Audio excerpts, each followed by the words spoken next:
We are back with the HSE State Meta with the HSE Meta State Finals here for the WA region. If you're just joining us, we do have the Rossmoyne Senior High School going up against themselves. It's going to be two sister teams, P, MIS, going up against the Baby. If you just watched before, you did get to see the Baby actually come out on top against P, MIS. So this is going to be a best of three. Can't wait to see the action unfold. I'm Mendrish. Joining me again will be Hedgie to jump into this. Hedgie, what do you want to see different coming into this next game?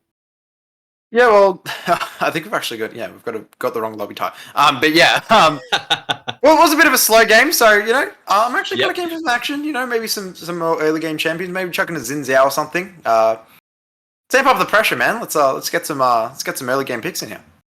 Well, I mean, that's something we want to really take into account here, because we did see beforehand when it came across for P, MIS's team composition, they had the Hecarim, they had a jungler that really does do well with that extra pressure, and going up against Zach, didn't really get to see him get bullied out of his jungle too much. That Zach was pretty free to just bump a couple of camps, make their way into the jungle, get a few ganks off. Basically, it took 5 minutes before Zach actually backed out and went to that next game as well. So a lot of different things there really happening across the board there. And that Hecarim, did some pretty good stuff, but by the time it came into it, just didn't have the same bite that we get to see from the horse.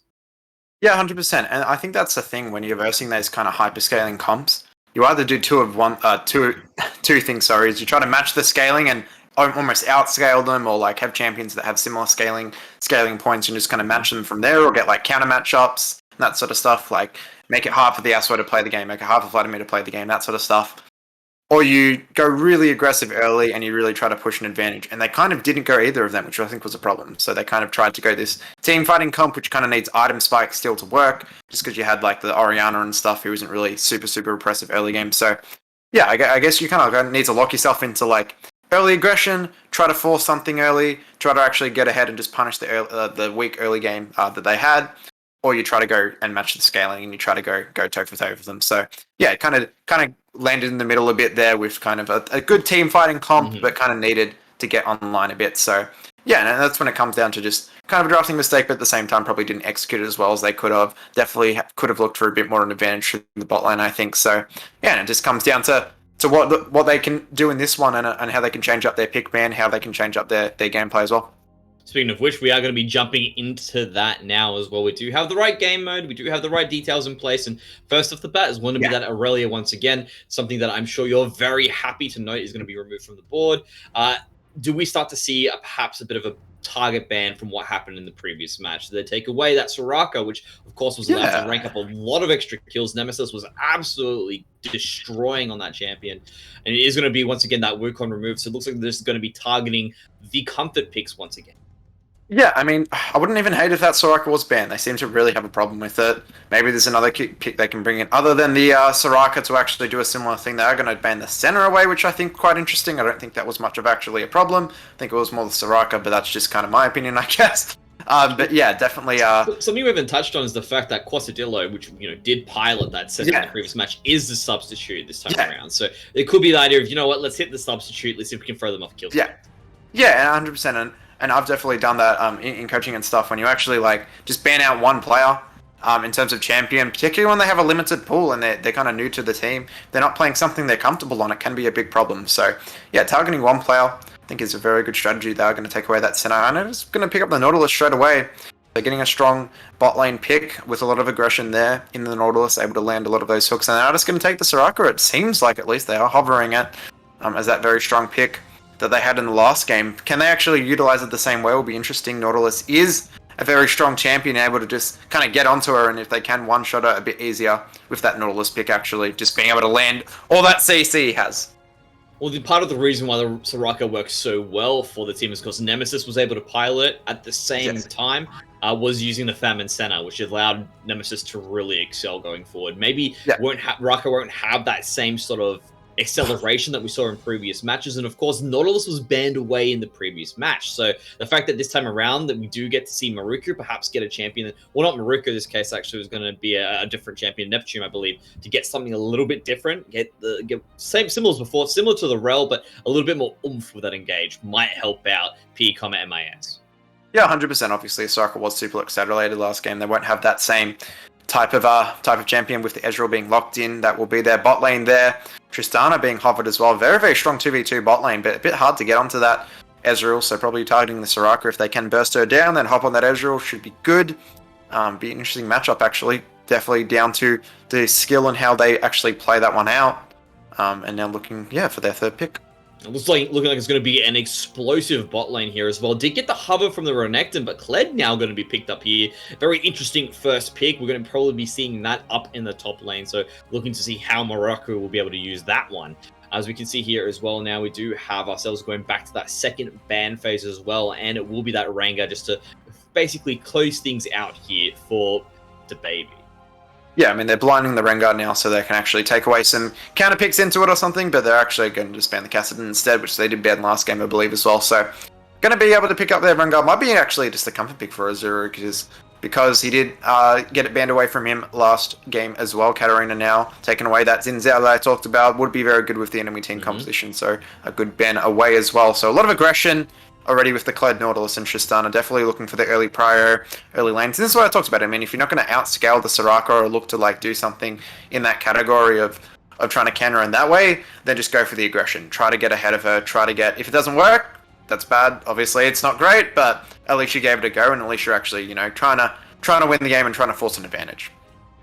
Well, now we are moving back now into that second part of the phase. Of course, we are going to see Lucian taken away as well as the Xin Zhao as well. And it looks like they will be following through with the Fiora as well. So that's probably going to be going up against the Kled. Interesting play coming across there. We would like to see how that's going to be played out here. Of course, that's going to be played by or piloted by Shank. Let's see what we're going to do here. And they're following up directly afterwards with some very quick picks. The Volibear and the Trundle being picked up as well. 4 melees coming across the board. That's a front line. We see. That is a big front line. Yeah, they've got the Volibear and the Trundle locked in. No idea where they're going. Obviously, one of them has to play mid lane. So that will be interesting to see. But they have a lot of pick CC and some very squishy targets on the enemy team composition. So if they're able to get that early advantage, they're able to get some early picks, this could be a very, very strong team composition to put together. I have no idea. I'm not sure if the Kled's going mid. That might make a lot of sense as well, since it's into Silas now, so will be interesting to see. But a lot of melee, a lot of aggression, a lot of pick potential, and then the Tristana to kind of back it up and be that backline damage dealer. The other thing to take into account is, of course, Tristana is pretty self-reliable. The ability to hop away if necessary. There is still a lot of jump potential here available for DaBaby. I mean, I'm looking at that Fiora has that gap close. Rengar definitely has enough of gap close with the ultimate, with bushes as well. Silas, obviously one of those champions that can use the abduct to jump in directly afterwards as well. And Ezreal, another self-reliant ADC. So a little bit of similarities here with them having a number of tools on both sides to really engage those team fights. When I look at this here, though, I see there isn't that much disengage. So I'm expecting when most of these players decide to jump in, or when these teams do decide to force an engage, it's going to be explosive. No, 100%, I agree. And it's going to be a lot down, I think, for the red side with DaBaby, if they can actually get these kind of solo lane champions and even Rengar ahead. If one of those champions does get ahead, they're always really hard to deal with and kind of carry a game. So Fiora, obviously, Rengar, and Silas. If any of those champions are really accelerated and really far ahead, I think it's going to be really hard to play into. Ezreal kind of struggles a bit this game just because he's into 4 tanks and he doesn't really like versing tanks. Can kite back quite easily, but a lot of pick CC to actually get him. If they ever land anything on him, can burst him down, as well as him just, not going to be able to burst through them as easy as he would like to. So it'll be interesting to see how this Ezreal actually goes. Obviously, him having built-in disengage into his kit's great against CC and upfront damage, but yeah, it will be a bit hard to tank down some tanks. A lot of variables that both these teams need to take into account. We are the ones who have the pleasure of getting to see it unfold and see where it decides to take that journey into. And that being said, before we do move to a quick break, I do want to give a shout out to our sponsors again. A big thank you to Torrens University, Optus, and MSI. If you're into gaming and esports, make sure you learn more about their game design, game programming, 3D design, and animation and graphics communication design courses. With that being said, guys, we'll have all the action for you coming right up.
And welcome back to the HSE Meta State Finals. We're in the WA region where both teams are from the same school, Rossmoyne Senior High.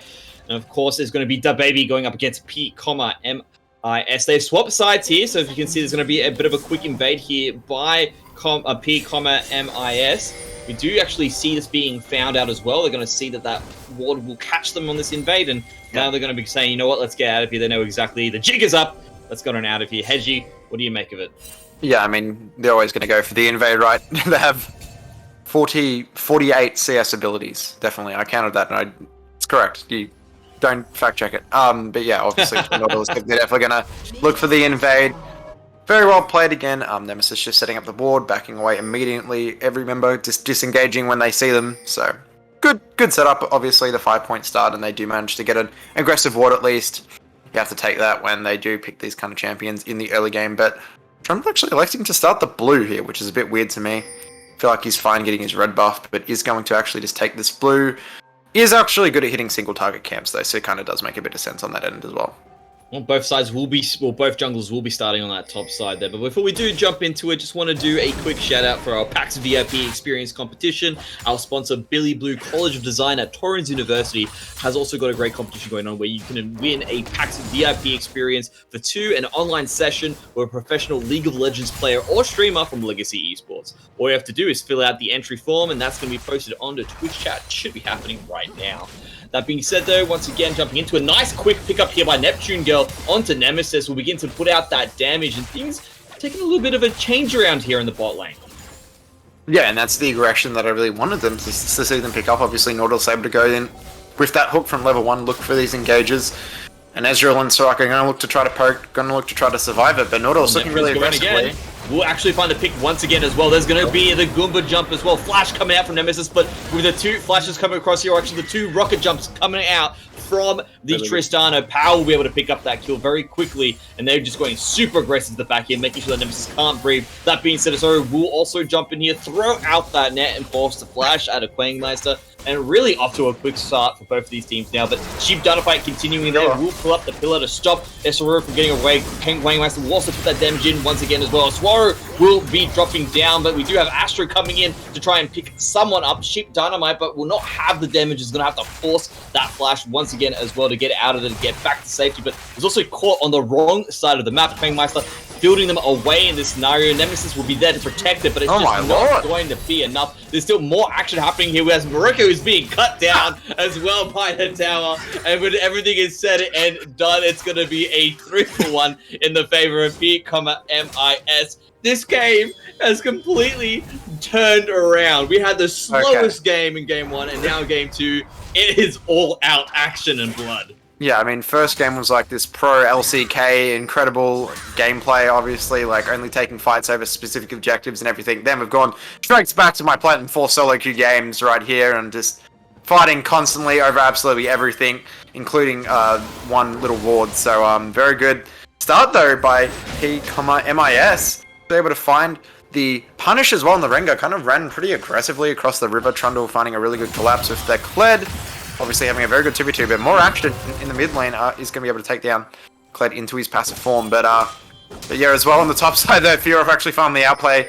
Polar did go to Q, and then got stunned on the turret for 5 seconds, so that was really funny. But as well, yeah, just with this Nautilus Tristana combo, it's really, really good. If you ever find a hook onto that Soraka, it's really powerful.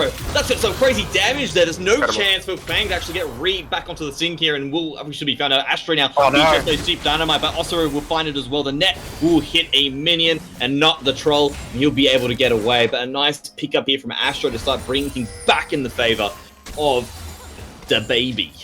Yeah, and I mean, that's the saving grace for them right now. The 2 kills they have are on those solo laners, and that's who they have to get ahead. So if those champions are ahead, they're in very, very good stead. If they fall behind, they're even in a bit of trouble. So particularly the Rengar and the Sylas, who don't really have the best scaling. So if those champions get ahead, though, they can just be absolutely terrifying to play against. So getting an advantage for them here. Ooh, great hook. We'll jump into it immediately. We'll follow through with the rocket jump as well, and that's going to be Nemesis off the map on the grey screen once again. This is a completely different bot game from previous. That's what I just love about Nautilus. I mean, it's not even the champion's a strong champion, because he pretty much is, but it's just so simplistic, really, really easy to play, really, really easy to get these setups. And the ease of execution is just always there. Volibear looking for the start. Shanks, though, getting some good damage here, being true to the name as well at the moment. Is jumping down. Morocco will use, of course, the ability from the Storm just to get a little bit of that. Will flash onto it, does jump on the tower, takes 2 tower shots for the trouble here, and in the end, Morocco will use that bite to heal up in the well as well. A little bit of the email just to let everyone know, you know what, that wasn't expected here, but we do have P, MIS also picking up the dragon here. And as you can tell, they realize, hey, that air Drake most likely going the way of blue. I mean, they've changed from Golden Guardians to Cloud9 in one game. They're looking very, very strong in the early game here, picking up that Cloud Drake as well on top of it. But yeah, just making some really, really proactive plays around the map, particularly in that bot lane. I think I've really enjoyed the 2v2 action, really punishing this Soraka in the early game, which is what I talked about, what you need to do. But in the mid lane... Well, Quang actually been able to use a good bait there in the end. Astro will try to get away. Ignite and the exhaust used as well. Astro is trying to dodge everything out there. We'll be able to get a trade there. That's going to be a 1-for-1 trade on a 3-on-1, and Astro definitely getting some value here for the baby.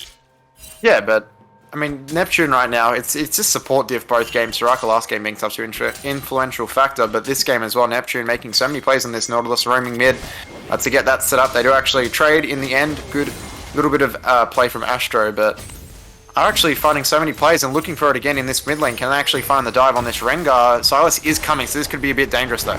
Marcus Heroes, but they've jumped into it. Silas is going to play here as well. It looks like they're going to have enough to actually boost down. They will be able to find Ozora in the end. TP coming in. TP from Drank as well. That's going to be the first kill on the Neptune. They're beginning to chase down. Sheepy has also joined into the fight as well, but is going to be enough to dissuade the rest of the advance from the baby. Shank being able to use that quick teleport, we'll be able to force it in the end, but as you can see, it's still going to be a trade 1-for-1, still going to be that 1k gold lead here for MIS, and they're the ones being proactive on the map at the moment. Everything seems to be them forcing the play and just reactions coming across from the baby once again, but of course this proactivity is favoring them this time around as they continue to edge out a bit more of a gold lead. Yeah, and that's what's really, really good. They've improved so much from last game. Last game, they were really sitting behind, not really trying to make any plays, not really trying to be proactive. In this game, they've flicked the switch. They're really looking for those early aggressive plays. They're making them work. They're executing them. They're going for the win. And, I mean, it's working right now, but even if it wasn't, at least they're trying. At least they're being proactive. At least they're trying to force plays and be aggressive. So, really good to see in this early game, really forcing these plays well, making them work. Good mechanics as well from a lot of their players to get these plays right as well, and just kind of punishing some silly mistakes as well from DeBaby. Some positioning in particular from the Rengar has been a bit sloppy, and they have been able to punish it on multiple occasions. And the objective control is also there right now for Sheep Dynamite, who's having a really, really solid game on this Trundle. As you can see, he's now beginning to pick up as well. What's going to be Shelly.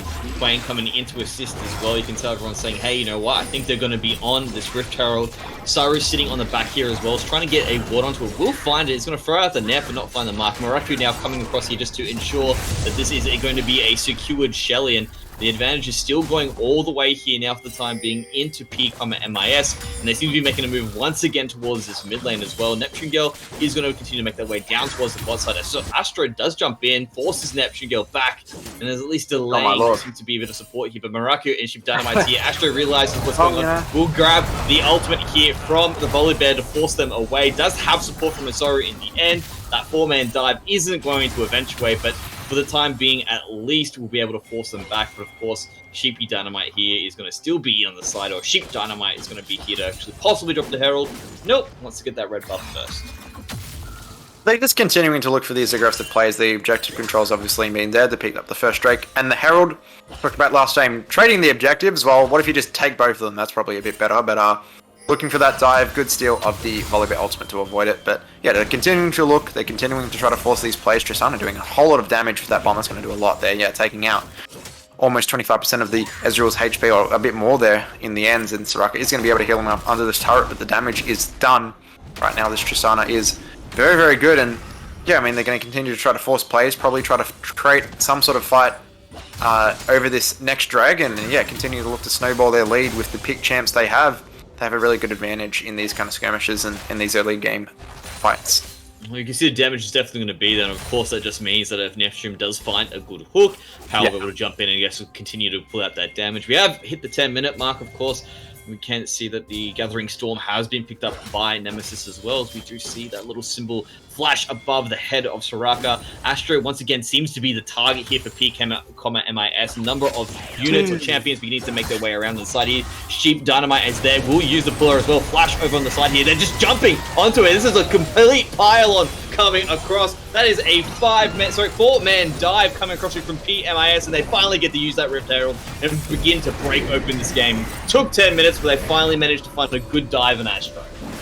Yeah, I think it's the dominoes as well. When you do one good play like that, you can see the things they're going to follow. They're probably going to get this scuttle bot side. They're probably going to get the dragon. They're going to be able to get into the enemy jungle and get some camps. The things continue to pile on when you get that one pick. Even when you pile members into one side, you are going to lose a bit on the other side. But if you make it work, if you get that kill, you're going to be able to get so many advantages for it. And when you're ahead like this, when you're able to knock down objectives so quickly across the map, it makes these plays really, really worth it when in other circumstances they might not have been. So going to be able to pick up this second Drake as well, so they probably just get prio on that.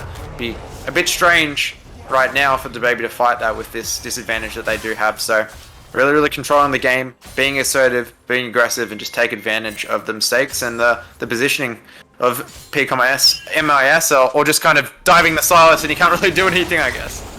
Yeah, it was definitely, it feels a bad moment for Astros. You can see everything that you said seems to be coming true. All that pressure around the map is going to give them another objective on the board. As you can see, it's going to be a 1.6k gold lead as well. They're beginning to make their way into the jungle. They might find a Zero who's realizes, you know what, I need to get out of here as well. We'll use the pillar, but it's not going to be enough. And now they're going to see if they can make their way in, of course, with support of Quasso and Nemesis. And won't be able to continue this dive in any forward, but at least they do continue to take away resources while still putting the pressure across the board here. And things starting to begin to slip out of the hands here of DaBaby. Completely different game that we saw from the first one, but at the same time, I'm looking at the scaling here from DaBaby. It's pretty damn good at the end of the day. Yeah. Of course, there's a grand rule is Astro on that Silas is going to be someone that's going to be doing some pretty big damage later on. And of course, even though Quasso doesn't like to hit this massive front line, can still deal out or dish out a decent chunk of damage. So things still not out of the woods here at the moment for P, MIS, but they're definitely doing a good job of just blazing a pass forward for them to take a win in the second game.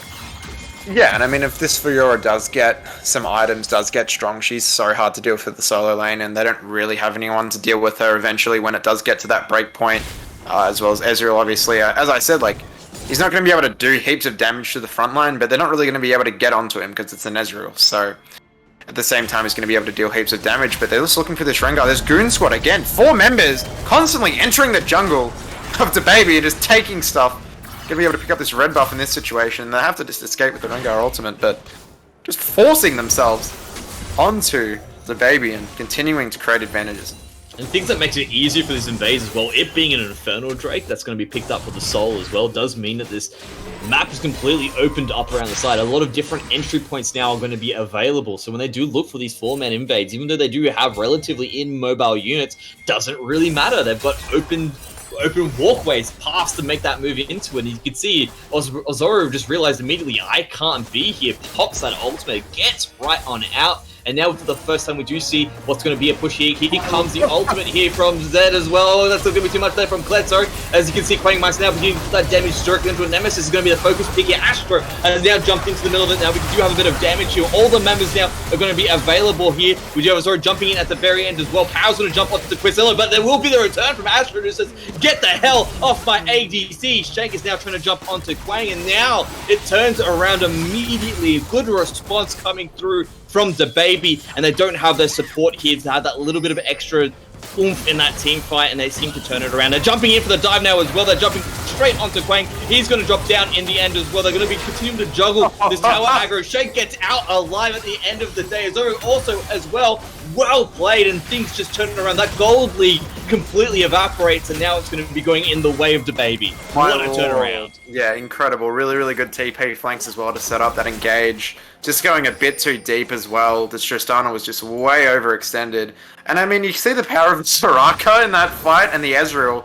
Yeah, sure, like, the Soraka gets bursted down pretty quickly, but she just provides so much healing. It took way too long to kill them. They used all their engage and all their abilities on them, and by the time they have, Silas, Fiora, and Rengar are on your backline.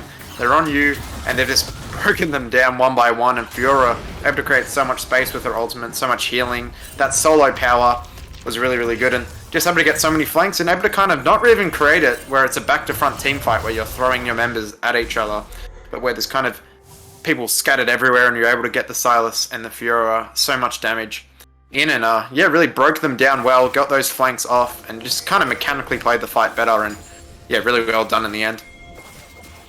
You know, a lot of great action there coming across there. You can really see that the proactivity from PMS was, I mean, it was great. PCOM MAS were trying to do everything they needed to do across the map to hold this lead, to keep down what seems to be the baby team, which is definitely Avengers, and they're continuing to do so here. They're bringing up the 4 members. Murko is now beginning to cut off that retreat path to Shank. Shank's beginning to make that move around, but here comes Sheep Dynamite and Power as well. You can see they're going to try to jump onto him. He's going to jump in the end, but he's going to jump straight into that Buster shot, and Power, where we get that shutdown gold. 1,000 gold injection here for Power, the ADC, and things beginning to come back in their favor again. There was a decent gold lead of 1,000 K1 in favor for the baby beforehand, but now they managed to close that gap very quickly while at the same time picking up that objective in the Rift Herald.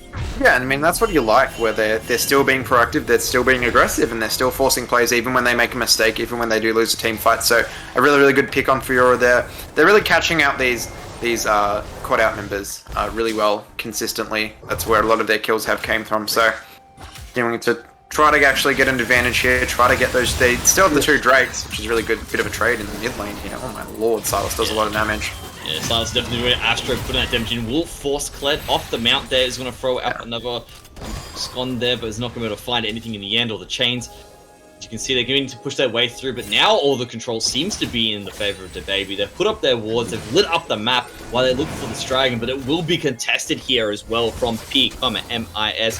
As you can see, trying to make their way in, and they will pick up the ultimate of that volley bear at the same time. So Astro has a decent jump if they need to, and looks like they might be just giving this away. Yeah, I mean, I thought they might actually go for it. It is kind of a win condition for them, but if the gold bleed's so tight, just don't really risk a fight, and they do have 2 Drakes already, so not actually going to look for that one in the end, but they've been able to secure the early pressure and the early Drake, so they can kind of afford to give up that one, actually, and they just don't get the prior on it, they don't get the setup, and again, you know, they're actually going to lose that one out, and that's a big thing about objectives. It's not really even about the actual objective itself and how you play the team fight and that sort of stuff. It's actually about how you set up for it. So because they had the setup there, because they kind of have to walk into an Ezreal, which is a really, really bad thing, where he can just poke you down and you can take a lot of damage before you even get there. If the Ezreal's obviously not in the pit already, not set up, they haven't pushed out the waves properly, then that would be very hard for him to actually engage in and try to attack the Drake. So very good setup there by the baby, and they're able to pick up the Drake because of that setup. That's actually an excellent point to bring up as well. The Ezreal having that poke capability makes things a lot more difficult to actually take the Baron in the later stages of the game. So, especially because you've got 4 melee members that will be in that pit, taking pot shots left, right, and center. You can't see that there was a little bit of extra thought, perhaps, that was put in here by the babies. You can see they're going once again for that 4-man invade into the jungle, picking away this red buff, more resources being taken away. They're going to find the hook onto Nemesis. He's going to come down. Power jumps in immediately, drops down the bombs, and that Nemesis is not meant for the world here. As you can see, Shank Daddy tries to jump in from behind, but we bust the shot away. Now it's going to be the focus on Rizoro, who's going to be focused down by 4 members and taken right out. Power jumps back, but back into the waiting hands for Shank Daddy. Does manage to get away in the end. Astro now beginning to continue the chase down as well. As you can see, Quang's trying to get away, but Astro jumps directly in with the rocket jump as well. Will not be able to find a hit with the chains afterwards, and at least they're going to be able to trade it 1-for-1 in the end. Neptune does go down, but of course it's going to be 2-for-1 here being picked up in the end there, but still a little bit of an advantage being brought through, and the abilities to push through into these 4-man invades, making things so difficult for the baby. Yeah, and I mean, it kind of brings it back to last game, where if you catch the Soraka and you kill her quickly, it's really, really, really hard for the baby to actually fight. And that happened there, in terms of being able to catch that Soraka out straight away. I think they actually, did they kill Ezreal or Rengar? I'm pretty sure they killed... They kept Nemesis Rengar, went down, and then directly afterwards they were able to find us. My bad. Yeah, there you go, yeah. They took down the cat as well, so... Actually able to find that fight, and it comes down to actually finding that squishy member in the Soraka, and when you catch her out like that, it's just really hard for them to actually take the extended fight. So Volibear doesn't have much mana here though, so Fiora might actually be able to take him down. Does have the tower up though, so they can be able to continue that dive. But yeah, just getting that Soraka with that Nautilus hook, she actually has to expend flash and stuff as well, flash and exhaust in that fight. So if they are actually able to get onto her again, it would be pretty bad. for DaBaby, and they might actually get down in the next fight as well. So continuing to target that Soraka and take her down in these fights, because if they continue to do that, it's going to be really, really hard for them to actually play out these team fights. We are hitting the 20-minute mark now. It's currently 11 kills to 10 in favor of P, MIS against DaBaby. Of course, that's also going to be reflected in what seems to be a 1k gold lead as well. Mind you, a bit of standing gold might be coming down soon, which might even things up.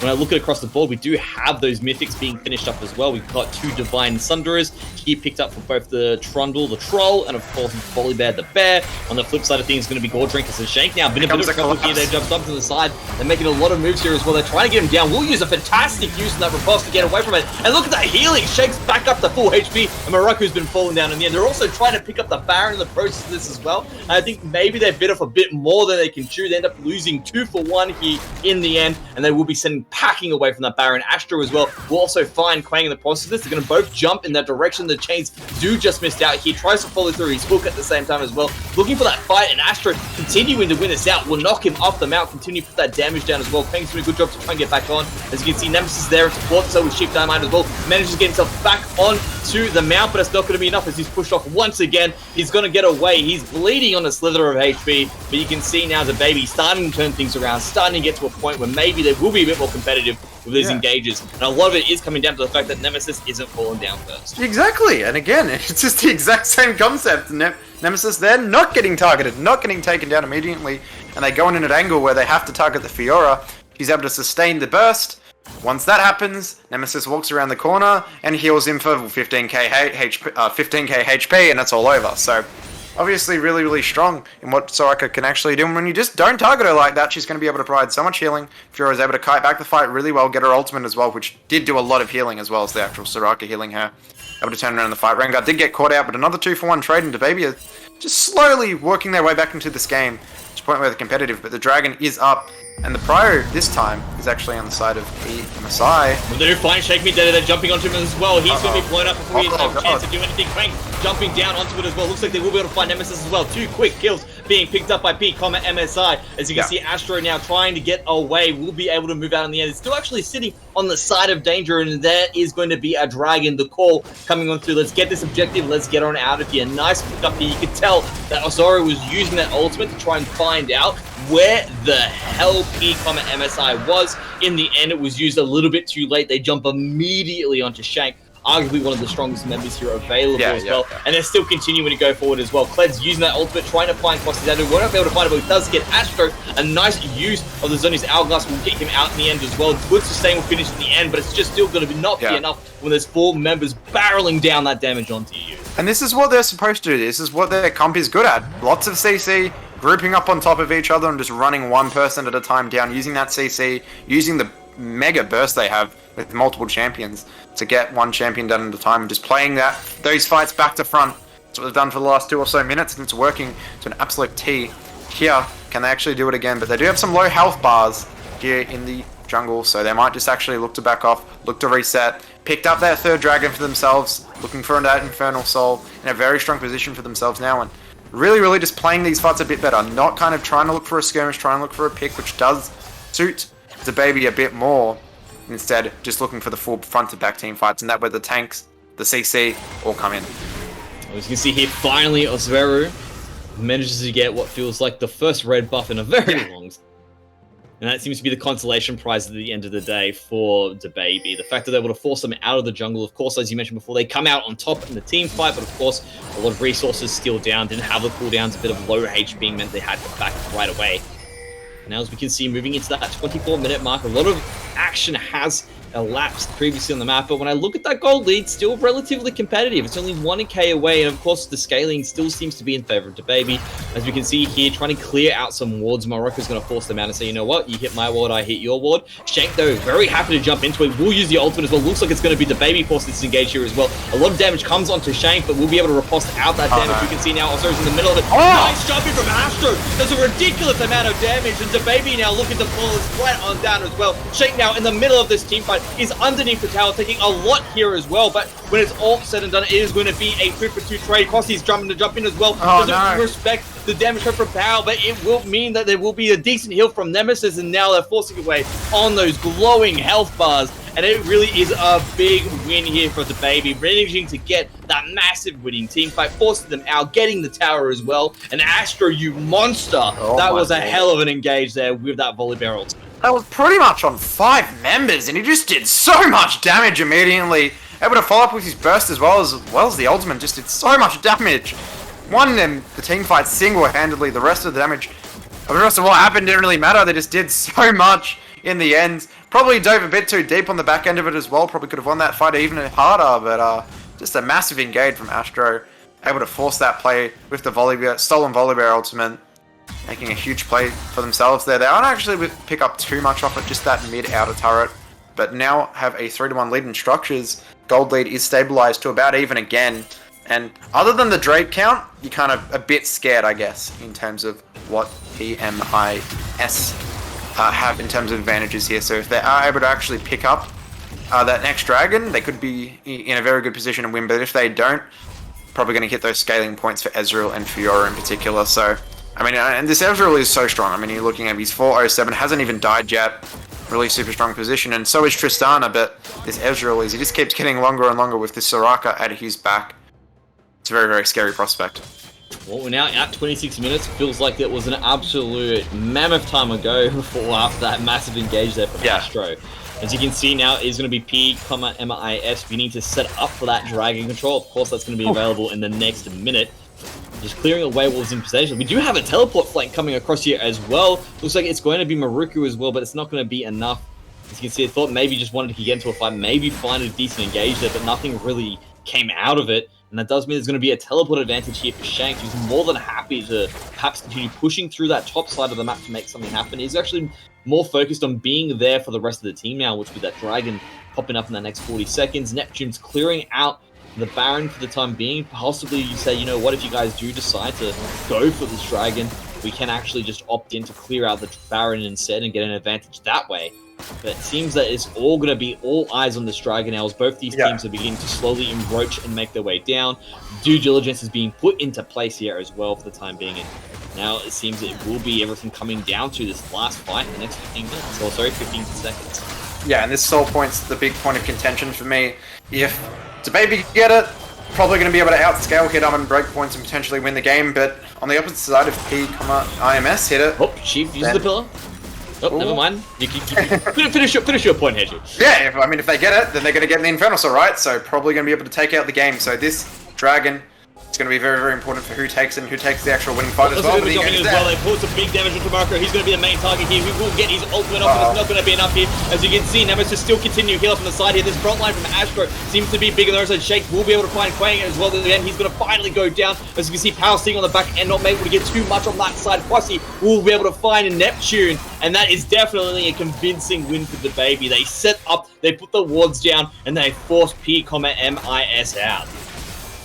Yeah, very, very good winning fight there, and they're probably going to be able to pick up the Baron potentially on the end of it. I think if they all run there right now, no TPs available, they can do it. They are pinging on the way to it, so I think they will take this one as well. And that's going to be a disastrous fight there for P, MIS, and that could potentially signal their exit out of the tournament with that lost fight. Very, very devastating, and they've done so well up to this point in this game as well. But definitely a chance if they can actually get a potential collapse on this Baron or look for an extended team fight, they might be able to take this one out. But yeah, this is a really, really big win in this game, in the context of this game, sorry, for the baby. It doesn't seem to be the case, though. As you can see, they're getting this Baron relatively uncontested. Seems that P, MIS is going to look to just do a little bit of housekeeping around their lanes, get everything back and pushing again. And of course, that means everything will go back to a reset. Massive gold pickup here, a massive gold injection coming across for the baby as they're finally well and truly in the driver's seat of this game. Yeah. For the first time, really having what seems to be just about a 2.5k gold lead. Yeah, 100%. I mean, they haven't looked like they're really going to win this game until this point. I mean, PMIS have been very, very, very good. They've been really controlling the map. They've been really forcing good plays. Obviously, the objective control's been there. They have the 3 Drakes still. But yeah, up until that point, didn't look like they had control of the game. But yeah, the baby really taking it there with a really, really well-played team fight. Again, the Soraka setting up really well on the back end of it. Going to be able to do a lot of that healing. And I mean, the Ezreal here, he's doing so much damage in all these fights. Really, really strong. Hasn't died yet, which is a sight to see. I mean, I can't remember the last time I haven't died in a game, Mendrix. Don't say that. What are you talking about? You never die in any games, Hedgie. What are you talking about? Yeah. Whatever. Exile have never died in any of the games. Exile have never died. No, we've never died.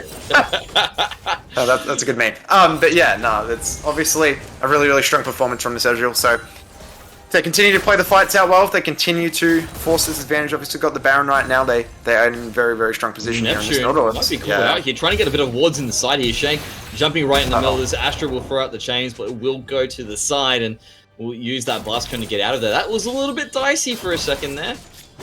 I love Nautilus's walking animation, man. It's just like just walking around. He's not. He's like caught out. He's like, oh no. He's just like, oh no, I'm all good. I'm just gonna walk out of here. Just like, if I am the Titan, it's completely fine. Yeah. Well, we do have a trade of the Rengar ultimate there for the pillar of Sheep Dynamite, who I think will be very happy to take that trade, every sense of the word. I will, of course, slow things down a little bit for the baby.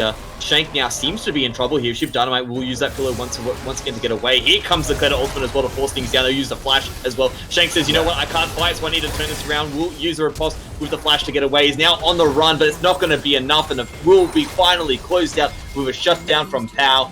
And that is the first time that we do see a little bit of activity getting caught here just a little bit too far. Now the response seems to be, you know what, if they're going to put that much resources into that, we're going to push down this mid lane as well. And a good response there coming across. Yeah, when you're down gold and you're against a Baron, this is always going to be the response. You're going to lose towers across the map. It's always going to be a kind of lose-lose situation. You either kind of lose the turrets themselves, or you just get waves pushed into you endlessly, or you're going to try to go for that play, pick up a pick, and then lose turrets across the map. So are going to elect to get that pick, kill that Fiora off. He was a bit overextended there, but they're going to lose 2 outer turrets because of it. And yeah, structures 5-2 in the favor of the baby, and are controlling the map a bit more. You can see the wards actually that they've been able to establish in the red side jungle, really setting up towards that third Drake for themselves at least. Sorry, it's the 6th Drake of the actual game, but yeah, controlling the map. And yeah, obviously when that's just really good macro. The Fiora is caught out, she is going to die, and they know that, but able to actually get the cross map play and get 2 turrets. And good job from Fiora as well. I mean, she could have obviously like dived in and tried to get a kill back or something, which wouldn't have really been worth it, when instead she can run away, she can buy heaps of time for her team and allow them to actually pick up those turrets instead of like a really quick kill, and then they're able to turn and stop them from actually getting those structures. So a good little bit of work there, but they are looking for her again. And particularly just maybe even thinking about sacking the drag or trying to get a pick before they can actually turn it and get a 4v5 or something. So Fiora is going to walk straight into 3 members here. Right into that trap as well. Will put down the pillar as well. Does end up on the wrong side there, but the damage is well and truly there from Pow. Pow jumps in, does get the repulse. There's going to be the wish as well. In the end, that's going to force out Shank, and Shank will be able to die once again with that 4-man dive. But of course, that does mean there is a nice setup across the map. As you can see, they're beginning to push out this mid lane, forcing it well and truly deep into it. The dragon is going to spawn in the next 10 seconds. Shank is not going to be on the map for at least 30, and it seems that's going to be the response here from P, MIS. Is saying, you know what, let's just make a move down here directly to the way. Astro will get the ultimate from the Volibear once again. We can see what happens, or what has happened when Astro gets that damage off. It's absolutely huge. Cross is going to throw out that ultimate as well, just to chunk Morocco right on out. And as we can see here now, just buying time for Shank to come back to life, for Shank to TP right back on in. Osorio has used the ultimate as well. Kled's using the ultimate to follow him through that. It's everything coming into play here. Nemesis will flash down. The target seems to be Nemesis for the time being. No, they've changed things around. Nemesis will stop down in the end anyways. We can see Cross is sitting on the target. They're going to use the glass going to jump onto Ezra. Cross, will this be the first time he does die? Yes, he will go down in the end. Osorio here. Shank has now entered into the fight, but I think it's a little bit too late. As you can see now, they're chasing down Rengar at the end here. He's going to be the target, and he's going to go down. This is a massive kill as the triple kill is picked up by Pow. And now they will be able to get what is going to be the Dragon Soul point, and it is off the macro well and truly. P, MIS, when they seem completely out of the game, getting outscaled, getting outplayed, turn it around, 2 great picks on Fiora. They force the hard team fight. Nemesis kind of flashes awkwardly over the wall into the engage. They're able to take him down very quickly. Turn the team fight, massive triple kill from Tristan. They're able to pick up the soul as well, the Infernal Soul as well. Heaps of damage going to come through. What an incredible force there, using the 4v5 to their advantage, getting the Fiora, backing quickly, getting all the way to the Drake, and being able to stop them from actually doing it in the first place as well, denying it and then getting it themselves. Just a really, really good play overall, managing to make the best out of a bad situation and actually force these plays when they're kind of down. Really good work. And again, they're trying to catch Fiora. He is kind of a bit caught out again and walking really aggressively here. They just blast Kine over. They probably have a pick on her. She does have a lot of that mobility though. She's going to be able to walk away here. But this Baron is now in their sights, and with that extra damage, they could actually potentially just win a team fight now. This is really dangerous. Seems to be the force now. Morocco's making their way in as they continue to try and get what seems to be that red buff back. Now you can see Sheep Dynamite taking a bit of damage for the time being, but it's still relatively going to be able to survive for the time being. Careful and back away. Like you said, that Rengar ultimate is in play. Neptune seems to be the target, but I don't think that's someone that Rengar wants to jump on. And now time goes on, that will be forced away. Yes, they may have the Dragon Soul, but that's still not enough firepower when you start up the Baron first. Yeah, obviously. Could definitely be getting to a third game here. Just a really good turnaround here. And just continuing that resilience, even when they get behind. They're making these aggressive plays, they're trying to force, they're trying to do it all game long. They just had the resilience, just not getting tilted, even after that first game loss as well. Continuing to get back in the game. Now they start the Baron, they're rushing this down really fast with Tristana. This might just be gone, it is. Yep, no chance from again. There is the ultimate from Ez.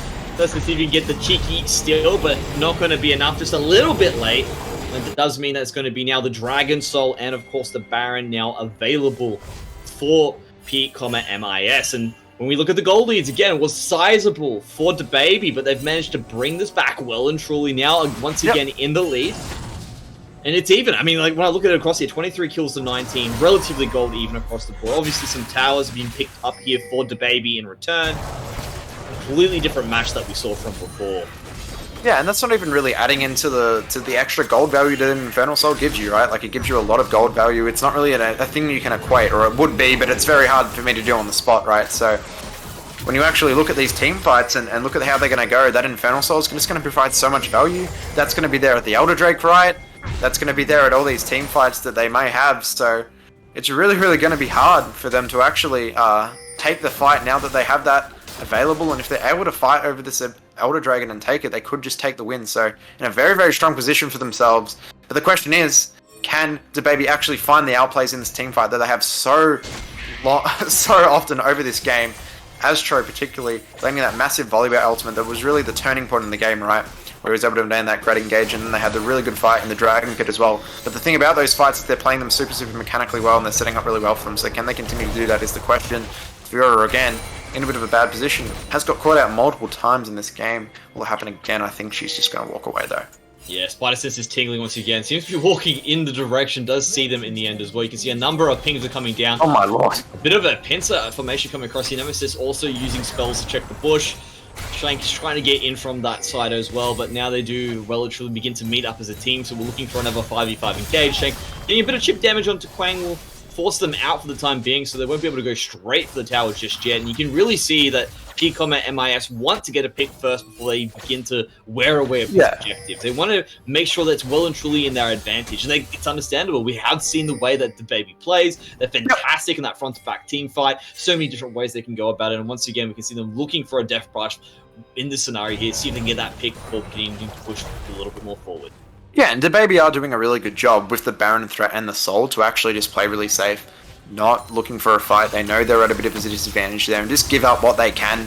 You know, they've given out the 3 outer turrets, but they haven't even actually breached the tier 2 intel right now, actually. So they're doing a really good job to actually hold the base, not lose any inhibs, not lose any structures of relative importance. So doing a good job in that respect, but are just bleeding out just a tiny bit here. And the next big point of contention, will be the Elder Dragon, and whoever is able to pick up that one will have a huge advantage.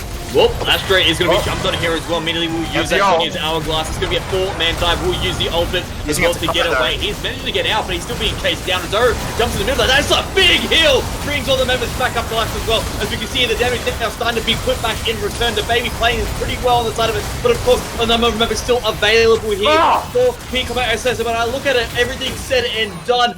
What a turnaround from DaBaby. They managed to come out with all 5 members, and of course, they've taken down 3. Quang off the board, Neptune down, Maruku still on a 40-second timer, and with that Dragon coming up in the next 30 seconds, I can't help but say I think this is going to be DaBaby's Dragon. I mean, you just can't take away the value of this Soraka and Ezreal. Every single fight, that they win. These champions are just so broken, running so much healing. Ezreal doing so much damage. He's completely, virtually untouched on the backline. Still has his flash and heal available. So does Soraka. And when they just don't get on her, they don't win a fight. They are doing so much in both of these games, game 1 and 2, to carry these games. Silas as well, getting away with that volley rolls, but even though we look completely caught out, another Elder Dragon will be theirs on the back of it. They're potentially able to force a win with it as well. I mean, I kind of catch on my words, kind of saying, oh, they probably won after the Baron take, but with this Elder, it's going to be even more of a big advantage for them as well. But just such a well-played fight mechanically again, and able to find another very, very important team fight win in this grand final. My God, what a interesting game this one has become. Both teams have got a dragon underneath their belts right now. It's going to be, of course, that Elder Soul or the Elder Drake under the control of DaBaby. While on the flip side of things, P(MIS) is going to be rolling with that Dragon Soul of the Infernal Drake. And now when I look at this here, with all the scaling beginning to come into it, I mean, that's going to be what seems to be at least a 4-item Ezreal. I mean, the gold doesn't matter now at this point, and now the scaling is well and truly online. And things really beginning to look very dire now that they've got that Elder Drake underneath the belt of DaBaby. 100%. They definitely need to force some places. They're actually playing a bit safe. They just need to kind of walk mid, try to force the wave, try to force a fight. Can just look to dive and do stuff like that. But they are just kind of setting up, getting the blue up on Silas, just doing those little things to actually set up. I think Silas might just be looking for like another item or some extra gold to get something here. I'm not sure. He's looking for the Medjais or something. But yeah, just kind of need to force with this Elder Dragon. They do have that right now. But are just playing a bit safe and, yeah, just not looking for that ending blow yet. But Rengar is ulting, is looking for a potential engage. Yeah, does use it as soon as the bomb dropped onto his head, so didn't want to really get engaged upon at that point. Shank is now sitting on the side here as well. Will clear away that ward for the time being. You can see the posturing looks to be a force there, but now that they've managed to get that clear up, they will be backing away. The Baron will be up in the next 10 minutes, so it seems to be them just saying, you know what, we'll just get control of this and then look for the Baron directly afterwards. They've been doing such a good job with the engages. You can see they've lit up the entire map now in control as well. They're looking to try and get a pick onto Esreru in the process of this, and that will actually stop DaBaby from jumping onto this Baron. And now that they're backing away here as well, this will have a bit of a force out. Now they're continuing to fill out each other for the time being. Look at that minion wave being pinged out by both these teams at the moment, and it seems the attention is going back to this Baron here once again. Yeah, well, that's where setup comes in again. Get the mid push, walk straight to the objective. Going to be able to pick up this Baron. Didn't really try to force anything with the Elder, interestingly enough, and that is going to run out eventually. So I'm going to pick up this Baron though. Very, very free. Obviously, no contest with the Elder Dragon. Them having that. But again, I mean, just this Ezreal and Soraka have been so vital in these fights. And I mean, Ezreal's actually been down on levels most of these fights, but he's actually just been able to do so much. And have to see if they can continue to play these fights so well, because it just kind of depends how they play out. If they're able to find those mechanical outplays, if they're not able to actually get onto that Soraka, fights are pretty hard. But if they do, if they manage to burst her down or remember quickly, and they do take out these fights typically. So very interesting. It's not really a kind of one team outscales for me, really. It's more of a depending on how the fights actually break out, how they're actually able to get a pick, or like how the fight actually goes itself. So execution seems to be the name of the game, is what you're telling me, Hedgie. And obviously, in order to have the correct execution, vision is going to be absolutely critical. And as you can see, definitely going to be put up by both of these supports at the moment. Look at the wards just littering the map, especially in that midsection here for DaBaby. As you can tell on the flip side, it seems to be very careful feel outs coming across for Neptune Gelder to slowly get those wards, get that vision back in control again. Seems to be focused on that top side, or their top blue side of the Continentals. And now they're beginning to make their way into this bottom red. As you can tell, the Dragon or the next Elder Drake will be available in 2 minutes and 20 seconds. And now these teams have gone from a minute setup to what seems to be a 2-minute setup. Yeah, definitely. And I mean, pretty slow actually in the last like 5 or so minutes. Not really much happening, even though the massive neutral objectives were taken. So probably just potentially waiting out this next Elder, I guess, or a team fight that does break out. But Champions just reaching those like level 18 power spikes, just getting those last few items, and pretty much full items across the board. I mean, if you're looking at other champions, only the supports really not having those 6 items, or maybe the Kled, or a few of those solo laners just not having that last item. But yeah, most across the board, pretty much full build, pretty much level 16 as well, late 18, sorry, for most champions. So very, very close to that, just a complete endgame point. We are tipping 45 minutes, Mandrix. It's one of the longest games. Definitely one of the Right, longest fast. ones Yeah. in the finals as well. In terms of the ones that I've commentated so far in the past. Shank now beginning to push that out. Will get a tower for the trouble there, as you can tell, just using this Baron with a 4-1 formation to the best of their ability. Now beginning to put that pressure on the mid lane, with Shank still continuing to push down as well. Pow! Getting a few pot shots here will actually force Shank right on out. As you can see, Neptune was ready and waiting to throw out the hook, but the cone will stop that from happening. Quick heals though coming out from Nemesis and back to full HP. The strength of that Soraka being illustrated here right now. Oh my lord, that is broken. Okay, yeah, no, it's going to be able to heal her back in 2 little clicks of that W, which is up every 2 seconds. So yeah, that's a really cool ability. You can see how that's been going in the team fight. But yeah, Elder Dragon is coming up quite soon, so both teams posturing and getting ready for that. The Goon Squad again of P, MIS. They're all looking all together, all trying to look for that pick from level 1. They've been trying to get these setups, to get these picks, and just trying to control that vision and get some setup on it. But both teams relatively looking to actually walk in at the same time. But the baby actually going to get the setup. Going to be able to get some members there. Ezreal and Rengar are coming back from base though, so are just a bit scared to walk up fully to it. But now they're walking into the blue side, trying to look for some vision, trying to look for a potential flank, trying to look for a weird way to start a fight and potentially get a quick engage. Neptune there. They didn't decide to throw out the hook. As you can tell, what they decided to do was actually get in. They completely vision out and sweep out all of the wards there on the canvas. They've been relatively put into place. Will actually stop that as well. The blast cone from being there. I see Astro seems to have a preference towards the Volibear ultimate, so we'll steal that away from Moroku. As you can see, he's looking to possibly force the engage again as well. Shank sitting there as well, just being what seems to be the thin wall between the rest of this back line here of the baby. Shank very happy to get some few pot shots here onto Quang. Quang says, you know what, you can take that, that's fine. I'm happy to go down to about 75% off the back of this. The Drake now well and truly available, and it really is a cat and mouse game between both these teams. Just across the board. Everything is going to come down to this. They do find Morocco. They begin to engage on the side here. We'll put out a lot of damage. Both of them go golden. Now off the back, we're going to be the engage coming across here. They're beginning to jump deep. Now Pink is going to be the target as they jump in. There is going to be the wish out of Soraka, going back to full HP. The damage is going down. Resurrection off the back of this as well, as 2 members now have fallen down.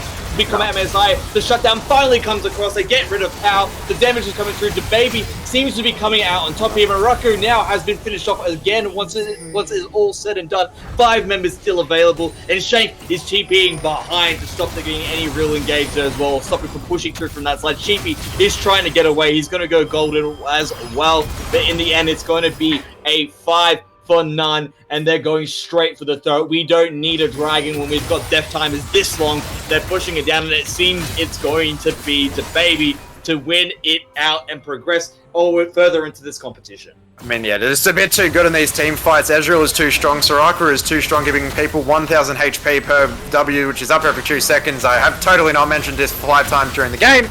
But yeah, very, very broken in these team fights, doing so much work. And they're in the end going to be able to take out a long battling game.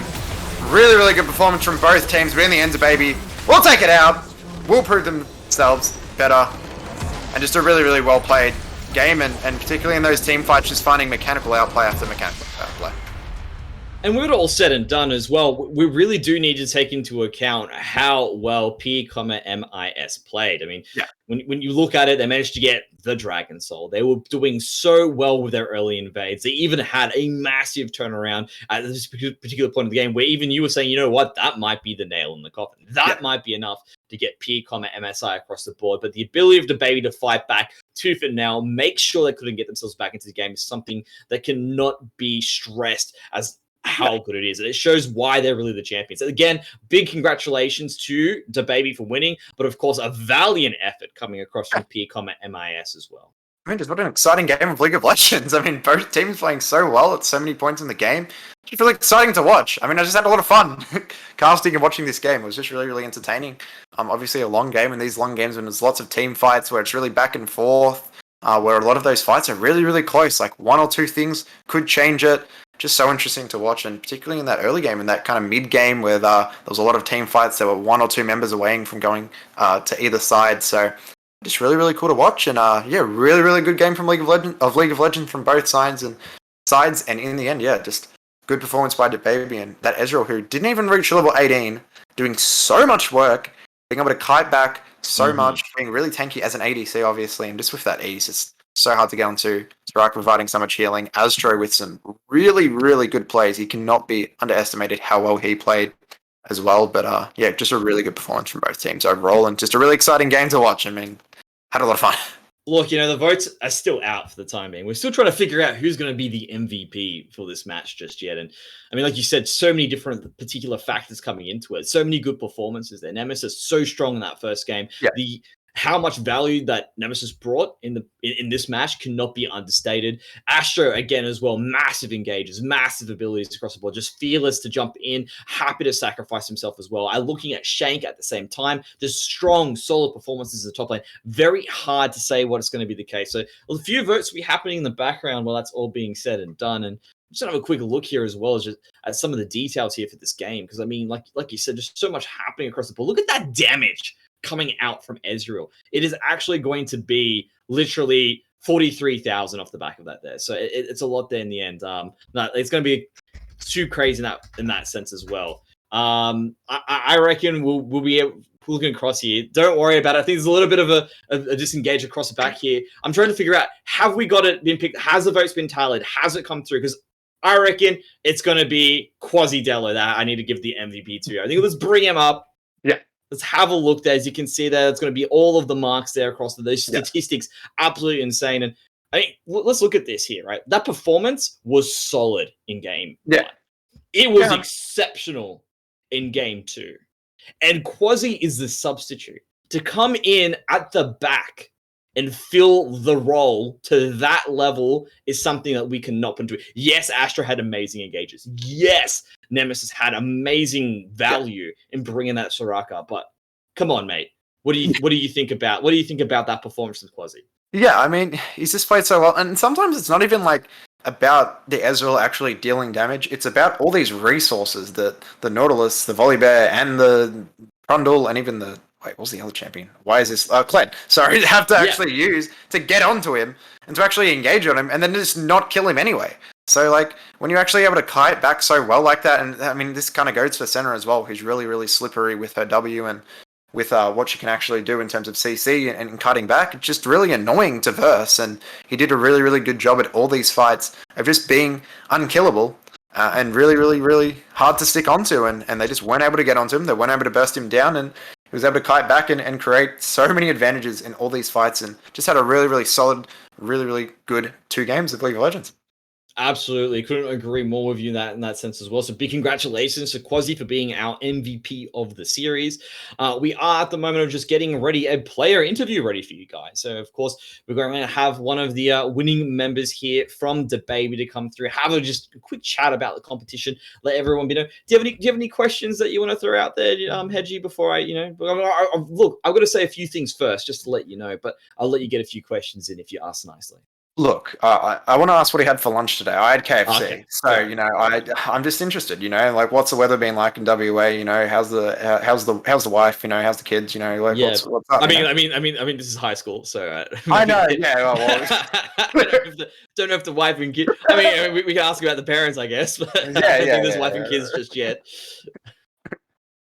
Yeah, I mean, there's plenty of questions to ask, but yeah, definitely it was a really solid performance. And yeah, I mean, Ezreal was one of those champions, particularly when you're into a lot of engaged champions, that's just really strong and is able to kite back and just do a lot of damage. So he had a really good performance there. And I mean, not to mention the first game, obviously, like when you have a really long game, it's really hard for me to remember everything about the last game as well. But it was a really solid performance on the center, really held the lane well, was able to scale up very, very, very well as well. So obviously kept the dragon control and stuff as well. So yeah, just really solid 2 games, really, really good performances. And I believe coming in as a sub as well. So like to have that... Not have that high synergy with his teammates is like really, really epic. Again, the performance really illustrated how incredible that was. So you can see why that was the MVP for the series. Although that being said, we still want to have a bit of a chat here about PCOM and MIS while we do get that player interview ready. And I mean, looking at Tristana, looking at Pal, apologies if we didn't say any of your names correctly today, but looking at Tristana's performance and I mean, 39,400 515 damage was actually picked up there. That is the second most damage out of everyone on the map. There really is no close thirds. You can tell between these two ADCs, they were both doing their jobs.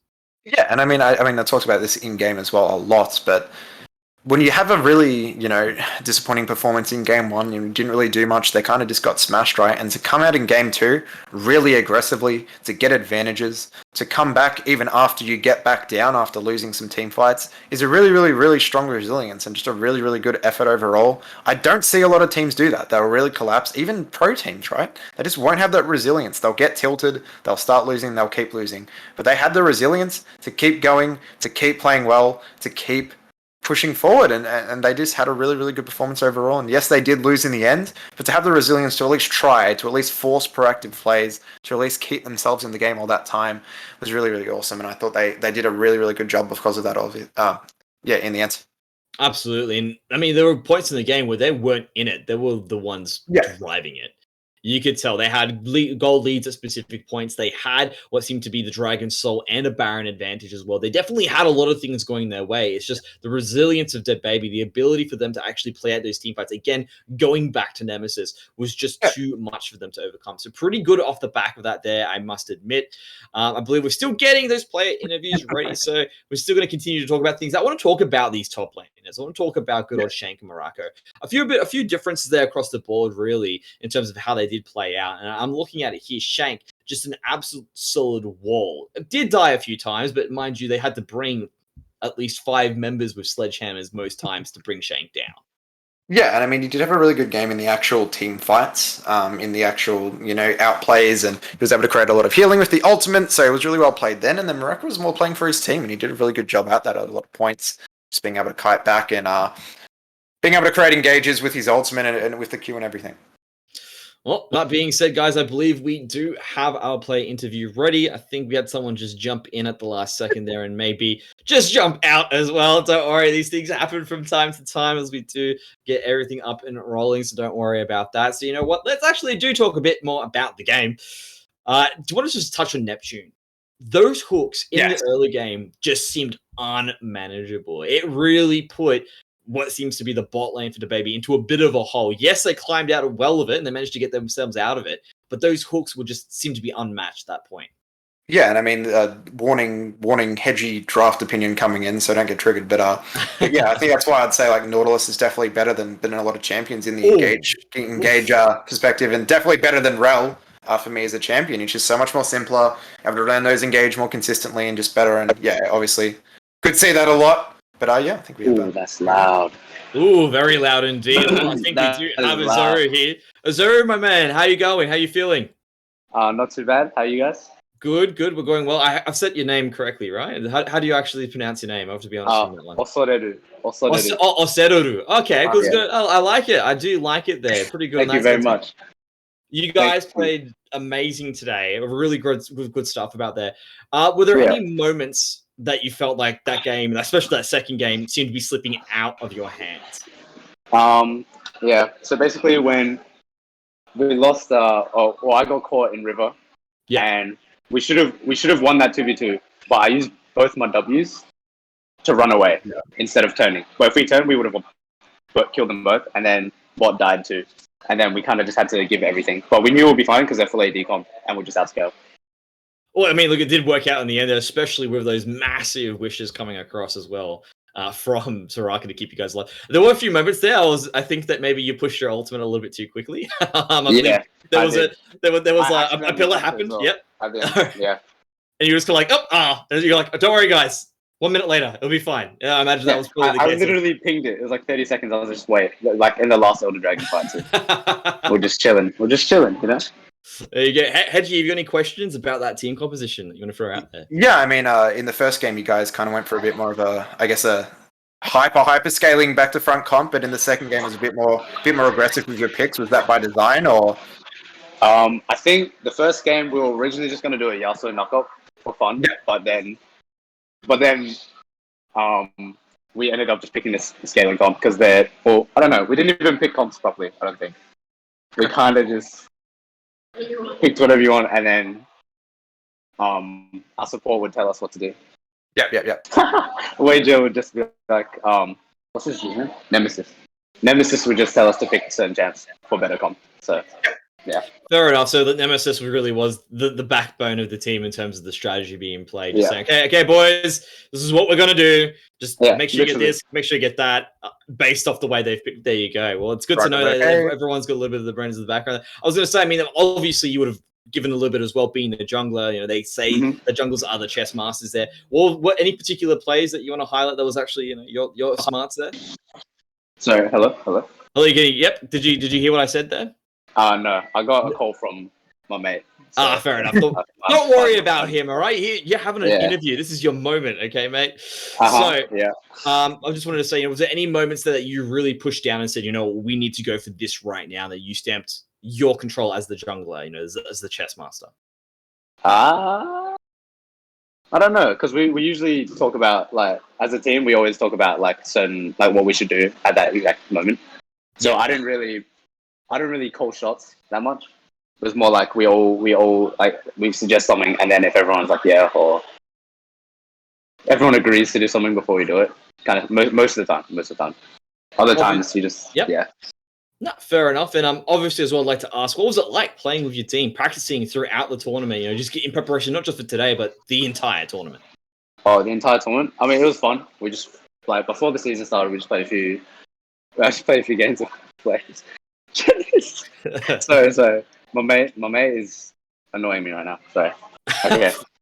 Alright. Yeah, we would just get together, play some flex, and then we kind of just played. We just played before the games and stuff. We didn't really do that much prep, but yeah. Fair enough. That's all good. I mean, this is what this competition is about: getting in there, having a bit of fun, obviously doing a lot with your friends. Thank you so much, Esadaru. I hope I said that correctly. Yeah, you're good. Thank you so much for your time, mate. I'm happy to let you go. You can get back to your friend now, so he's not annoying you anymore. And I hope you have a great day. Thank you much, my friend. Okay. Thank you very much. You too. Well, guys, with all that being said and done, we are going to be moving now on to us just closing out what's going to be the day. A big shout out to our sponsors. Thank you again to Torrens University, Optus, MSI. If you're into gaming and esports, make sure to learn more about their game design, game programming, 3D design, and animation and graphics and communication design courses. So you definitely want to make sure that you do get in there and grab those. There's fantastic opportunities for everyone. This is what the tournament's about. Hedgie, is there anything else before we close out? No, just had a really good time casting, and yeah, some fantastic games. Oh, that being said, guys, a massive thank you from me as well. Hope you guys have a great day.